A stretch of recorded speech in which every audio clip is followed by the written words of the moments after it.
जब भी हम महेंद्र सिंह धोनी की बात करते हैं, कहानी सुनाते हैं, तो हम उनकी कप्तानी और उनके फिनिशिंग स्किल पर आकर रुक जाते हैं। इन सब के बीच उनके कीपिंग की गाथा मिस हो जाती है। बट आज हम उनकी बेस्ट स्टंपिंग या कीपिंग रिकॉर्ड पर बात नहीं करूंगा, पर मैं आज वो बात करूंगा जो शायद ही यूट्यूब पर कोई किया होगा। यह बात सुनकर धोनी के लिए आपके मन में इज्जत और बढ़ जाएगी। आज मैं उनके कीपिंग से रिलेटेड एक ऐसी बात करूंगा क्योंकि इस कहानी में आपको समझ आ जाएगा कि जितना जरूरी फिनिशर धोनी का आना इंडिया के लिए था, जितना जरूरी कैप्टन धोनी का आना इंडिया के लिए जरूरी था, उससे कई गुना ज्यादा जरूरी कीपर धोनी का आना जरूरी था। आज हम बड़ी आसानी से कह देते हैं कि धोनी ने हमें 15 सालों से एक ही चेहरा देखने का आदत डाल दिया है। जब विकेट के पीछे चेहरा बदला तो किसी को आसानी से राज नहीं आ रहा था। हाँ, हर चीज का अंत होता है, वैसा ही हुआ जब महेंद्र सिंह धोनी का क्रिकेट से जाने का वक्त आ गया। लेकिन चलो माना धोनी के जाने के बाद लोग उन्हें बैटिंग में मिस करने लगे और उन्होंने जब कैप्टनसी छोड़ी तो हम उनकी कैप्टनसी को मिस करने लगे। लेकिन इसकी असल वजह क्या थी? धोनी के जाने के बाद कीपर धोनी को मिस करने लगे। क्या इसकी वजह यह थी कि उनके जैसा कोई विकेट के पीछे से बॉलरों को इनपुट नहीं दे सकता, या उनके जैसे तेजी किसी और विकेट कीपर में नहीं मिली थी?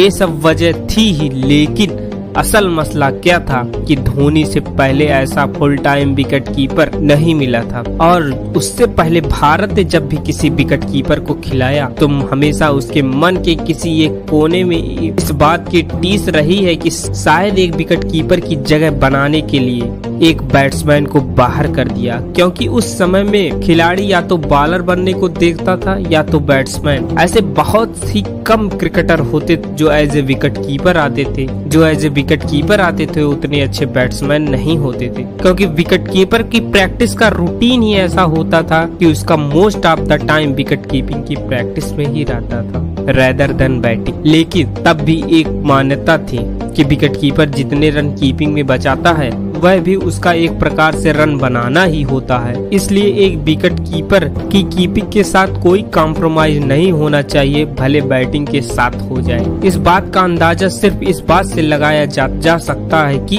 भले ही हम यह जानते हैं राहुल द्रविड़ ने कई मैचों में भारत की कीपिंग की है, पर शायद लोगों को नहीं पता कि वह कीपिंग करना नहीं चाहते थे, उनसे कीपिंग करवाई गई थी। कि भारतीय टीम इस हद तक मजबूर थी कि वह चाह कर भी ऐसा प्लेयर नहीं ढूंढ पा रहे थे जो विकेट कीपर और बैट्समैन दोनों अच्छा हो। आप 2004 से पहले किसी भी विकेट कीपर के स्टैट्स उठाकर देखेंगे तो उनकी एवरेज भारत के कई बॉलिंग ऑलराउंडर से भी कम हुआ करती थी। मैं यहाँ किसी एक्स विकेट कीपर को छोटा नहीं दिखाना चाहता, बस असल तस्वीर आपके सामने रखना चाहता हूँ। उदाहरण के लिए आप केवल उन नामों को ही नजर डाल लिए जिन्होंने 30 से ज्यादा मैचों में भारत के लिए कीपिंग करी थी। तो सैयद अरमानी की 88 टेस्ट में एवरेज 26 की थी तो 49 ओडीआई में 20, किरण मोरे की 49 टेस्ट में 25 थी तो 94 ओडीआई में सिर्फ 13, और पार्थिव पटेल और दिनेश कार्तिक की बैटिंग एवरेज उस समय 25 थी। इसलिए भारत एक अच्छे विकेट कीपर की तलाश में जोरों शोरों से जुटा था, और भारत की यह तलाश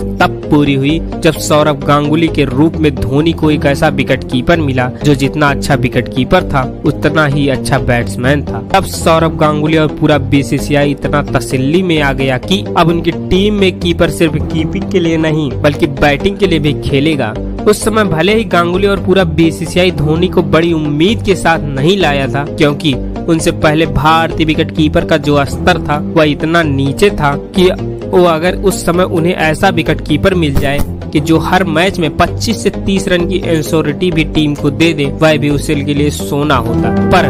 पर इसी सोने पर सुहागा तब हुआ जब धोनी ने अपने जलवे दिखाकर यह साबित किया कि वह सिर्फ इंडियन टीम के बेस्ट विकेट कीपर बनने नहीं आए बल्कि विश्व के सबसे बड़े बैट्समैन विकेट कीपर बनने आए हैं। क्योंकि ऐसा मैंने कहा कि उनसे पहले कीपर जहां मैक्सिमम 25 से 30 की एवरेज पर टीम के लिए कंट्रीब्यूट कर रहे थे, वहीं धोनी 60 से 70 की एवरेज पर कंट्रीब्यूट कर रहे थे, जिस स्तर को टीम को पुराने विकेट कीपर क्या टीम का कोई बल्लेबाज नहीं कर पा रहा था। शुरुआती चंद सालों में धोनी सिर्फ इंडिया में ही नहीं बल्कि बाकी उन देशों के लिए सभी लोगों के लिए उदाहरण बन एक मिसाल बन गए जो क्रिकेट की दुनिया एज ए विकेट कीपर आना चाहते थे, पर ये डाउट उन्हें ऐसा करने से रोक रहा था।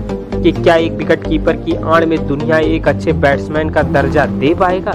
पर धोनी उन सब के लिए एक उदाहरण बन गए जो इस सोच को खत्म कर रहे थे, क्योंकि वह मैच दर मैच साल दर साल प्रूव कर रहे थे कि एक विकेट कीपर बैट्समैन भी रैंकिंग में नंबर 1 हो सकता है, बैट्समैन ऑफ द ईयर बन सकता है और प्लेयर ऑफ द ईयर भी बन सकता है। अगर आपको अब भी कुछ डाउट आ रहा तो मैं इंडिया में उनके बाद आने वाले विकेट कीपर क्या कहते हैं ये तो छोड़िए, मैं आपको इंडिया से बाहर लेकर जाऊं तो आज के world one of the top wicket keeper Jos Buttler खुद कहते हैं कि वह धोनी से थे जिनसे इंस्पायर होकर वह एक विकेट कीपर बनने का सोचा, और उनके द्वारा कहा गया एक बड़ा ही फेमस कोट है, अगर मैं धोनी का 50% भी बन जाऊं तो मैं अपनी जिंदगी को सफल मानूंगा। इस वीडियो के क्लाइमेक्स के लिए मैं बहुत ही सिंपल सी बात कह देता हूं जो पूरी कहानी एक बार में क्लियर कर देगी कि धोनी से पहले वर्ल्ड क्रिकेट में जितनी बार कुछ हद तक इस सोच को तोड़ा था कि एक विकेट कीपर एक अच्छा बैट्समैन नहीं हो सकता, वह थे none other than Adam Gilchrist. और धोनी के आने के बाद जब खुद गिलक्रिस्ट से पूछा गया कि क्या आपको भी लगता है कि वर्ल्ड क्रिकेट को दूसरा गिलक्रिस्ट मिल गया,